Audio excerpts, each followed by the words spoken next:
निकाय चुनाव में कांग्रेस में टिकटों को लेकर घमासान जारी है। देर रात जयपुर के प्रभारी मंत्री शांति धारीवाल के आवास पर बैठक हुई।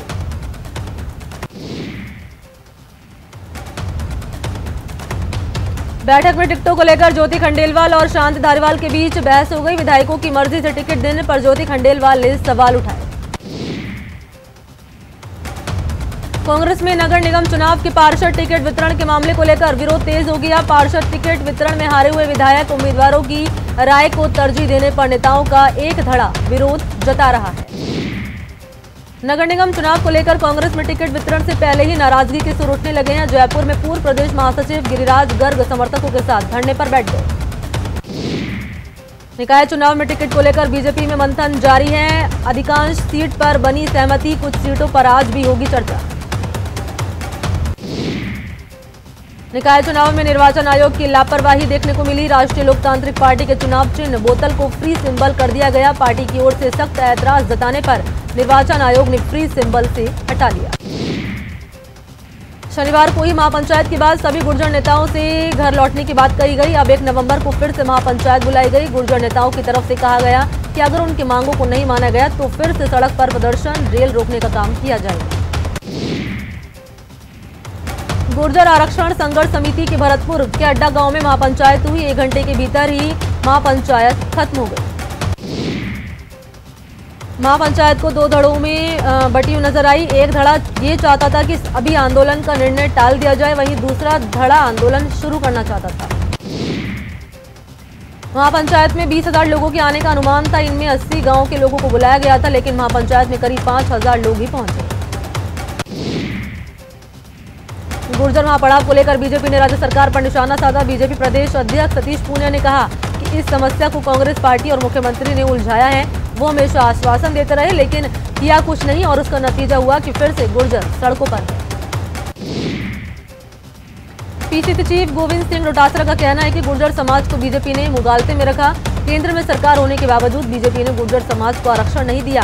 यही नहीं, डोटासरा ने कहा कि गुर्जरों के लिए सरकार से बातचीत का दरवाजा खुला है। फीस मामले को लेकर हाईकोर्ट के आदेश के बाद शिक्षा विभाग एक्शन में आ गया। विभाग ने 4 सदस्यीय फीस निर्धारण समिति का गठन किया, जो 1 हफ्ते में समिति को रिपोर्ट सौंपेगी। जयपुर में सरकार और इंटर्न डॉक्टर के बीच दूसरे दौर की वार्ता बेनतीजा रही। सरकार ने 19 अक्टूबर को कमेटी बनाने का आश्वासन दिया है। वहीं देर रात 3 इंटर्न्स की तबीयत बिगड़ गई। मानदेय बढ़ाने की मांग को लेकर जयपुर में पिछले 3 दिन से भूख हड़ताल पर बैठे इंटर्न डॉक्टर के समर्थन में अब अजमेर के इंटर्न डॉक्टर भी खड़े हो गए। अजमेर में आज इस मांग के समर्थन में इंटर्न डॉक्टर ने मेडिकल कॉलेज तक पैदल मार्च निकाला और सरकार से उनकी मांगों पर विचार करने की अपील की।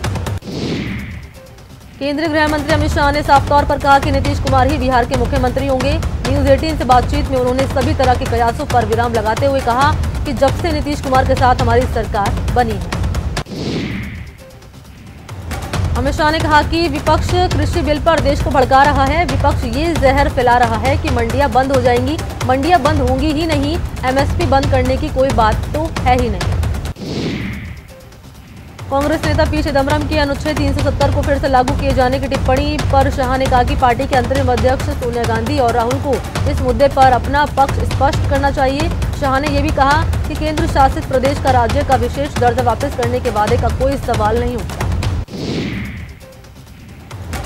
एलजेपी अध्यक्ष चिराग पासवान ने एक बार फिर जेडीयू पर निशाना साधते हुए कहा कि बीजेपी और एलजेपी मिलकर नया बिहार बनाएंगे। चिराग पासवान ने कहा कि जेडीयू को दिया गया एक भी वोट शिक्षकों को लाठी खाने पर मजबूर करेगा। कांग्रेस नेता कीर्ति आजाद ने पुष्पम प्रिया की तारीफ की। कीर्ति आजाद ने कहा कि उन्हें कांग्रेस में आना चाहिए। बिहार में शनिवार को चुनाव प्रचार कर लौट रहा बीजेपी सांसद रविशंकर प्रसाद का हेलीकॉप्टर दुर्घटनाग्रस्त हो गया। हेलीकॉप्टर में रविशंकर प्रसाद के अलावा बिहार के स्वास्थ्य मंत्री मंगल पांडे और मंत्री संजय झा सभी लोग सुरक्षित हैं।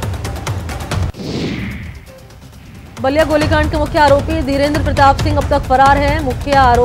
पुलिस आरोपी की तलाश में जुटी है। यूपी पुलिस का कहना है कि आरोपियों पर एनएसए और गैंगस्टर एक्ट के तहत कार्रवाई की जाएगी। पुलिस ने मामले में आरोपियों पर इनाम का ऐलान भी किया है। हाथरस केस में सीबीआई की टीम द्वारा लगातार पूछताछ और छानबीन जारी है। शनिवार को सीबीआई की टीम पर बिटिया के परिवार वालों से 5.5 घंटे तक पूछताछ की गई। मुंबई में बांद्रा कोर्ट ने बॉलीवुड अभिनेत्री कंगना रनौत के खिलाफ एक मामले में एफआईआर दर्ज करने के आदेश दिए। इससे पहले कर्नाटक के कोर्ट ने कंगना रनौत के खिलाफ एफआईआर दर्ज करने के आदेश दिए थे। दर्ज एफआईआर के मुताबिक कंगना रनौत और उनकी बहन रंगोली चंदेल ने अपने ट्वीट्स के जरिए सांप्रदायिक सद्भाव बिगाड़ने और महाराष्ट्र सरकार का नाम बदनाम करने का काम किया। बीजेपी ने बिहार विधानसभा चुनाव के दूसरे चरण के प्रचार के लिए अपने 30 स्टार प्रचारकों की लिस्ट जारी कर दी। बीजेपी की ओर से जारी स्टार प्रचारकों की लिस्ट में राजीव प्रताप रूडी और शाहनवाज हुसैन का नाम शामिल है। इन दोनों नेताओं का पहले लिस्ट में नाम नहीं था। बिहार चुनाव की रक्सौल से बीजेपी प्रत्याशी प्रमोद कुमार सिन्हा के भाई के घर से 22 किलो 576 सोने के बिस्किट और 2 किलोग्राम चांदी मिली है। ये कार्रवाई नेपाल पुलिस ने की है। पूर्व केंद्रीय मंत्री अरुण जेटली के बेटे रोहन जेटली दिल्ली एवं जिला क्रिकेट संघ के निर्विरोध अध्यक्ष चुने गए हैं। रोहन जेटली के सामने जो शख्स डीडीसीए के अध्यक्ष पद की दावेदारी कर रहा था, उस शख्स ने अपना नामांकन वापस ले लिया था। अयोध्या में सरयू नदी के तट पर शनिवार से भव्य रामलीला की शुरुआत हुई है। इस रामलीला में सिनेमाई जगत के कई स्टार्स भी शामिल हो रहे हैं, जिसमें भारतीय जनता पार्टी के 2 सांसद मनोज तिवारी और रवि किशन भी हिस्सा ले रहे हैं। मनोज तिवारी अंगद और रवि किशन भरत की भूमिका में होंगे। टीवी सीरियल रामायण में हनुमान की भूमिका निभा चुके दारा सिंह के पुत्र और अभिनेता बिंदु दारा सिंह इस रामलीला में हनुमान की भूमिका निभाएंगे। इस रामलीला में राम के लिए वस्त्र जनकपुर से लाए गए हैं। राम के धनुष को कुरुक्षेत्र से मंगवाया गया है। सीता के आभूषणों को अयोध्या में तैयार किया गया है। रावण की पोशाक श्रीलंका से बनकर आई है। हैदराबाद में एक बार फिर बारिश शुरू हो गई है। शनिवार देर शाम से हैदराबाद के कई इलाकों में रुक रुक कर बारिश हो रही है। लगातार हो रही बारिश के चलते कई क्षेत्रों में जल भराव की समस्या पैदा हो गई। नवरात्र का दूसरा दिन आज मां ब्रह्मचारिणी की हो रही पूजा। मंदिरों में कोरोना गाइडलाइन का रखा जा रहा ख्याल। देश में पिछले 24 घंटे में 62,212 नए केस सामने आए, जबकि 70,816 मरीज ठीक भी हुए। पिछले 24 घंटे में देश में कोरोना से 839 लोगों की मौत हो गई, जिसके बाद मौत का आंकड़ा 1,13,000 के करीब हो गया। आईसीएमआर के मुताबिक 16 अक्टूबर तक कोरोना वायरस के कुल 9 करोड़ 32 लाख सैंपल टेस्ट किए जा चुके हैं, जिनमें से 10 लाख सैंपल की टेस्टिंग 2 दिन पहले की गई थी। पॉजिटिविटी रेट करीब 7% है।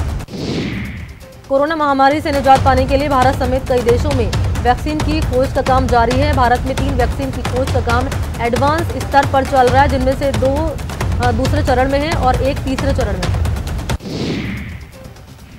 पीएम नरेंद्र मोदी ने शनिवार को देश में कोविड-19 महामारी की स्थिति और वैक्सीन की स्थिति, वितरण और प्रशासन की तैयारियों को लेकर समीक्षा की।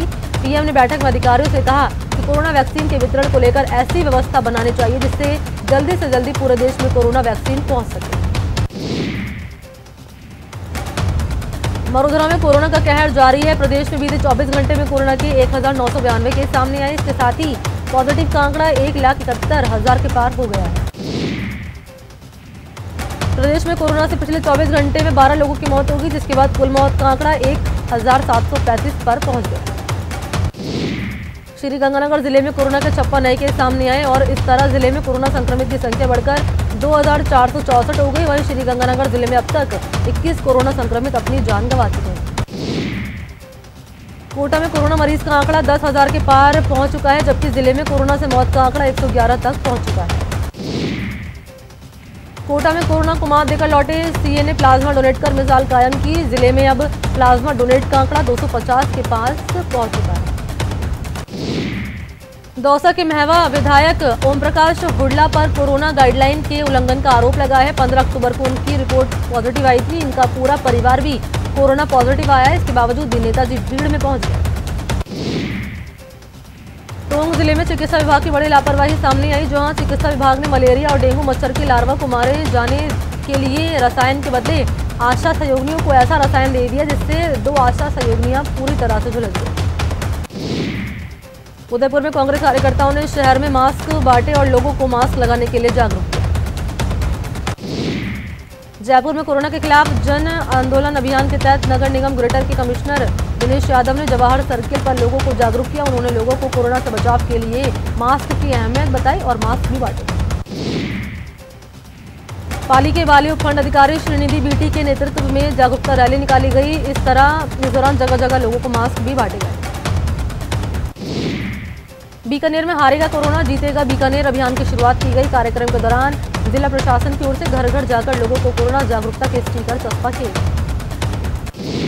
सुजानगढ़ नगर परिषद प्रशासन ने न्यायालय परिसर से कोरोना जागरूकता रैली निकाली। बार संघ और तालुका विधि सेवा समिति के सहयोग से आयोजित रैली को एडीजे न्यायाधीश रामपाल ने हरी झंडी दिखाकर रवाना किया। अजमेर के रीजनल कॉलेज चौराहे पर सर्वधर्म समाज की ओर से लोगों को मास्क बांटे गए। कई धर्मगुरुओं की मौजूदगी में एडीएम कैलाश चंद्र शर्मा ने लोगों से कोरोना के प्रति सचेत रहने की अपील की।